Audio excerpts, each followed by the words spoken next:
yangın, sessiz bir yangın.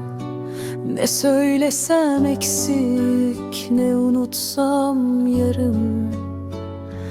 Bir sözün kaldı içimde, dönüp durur gecelerce.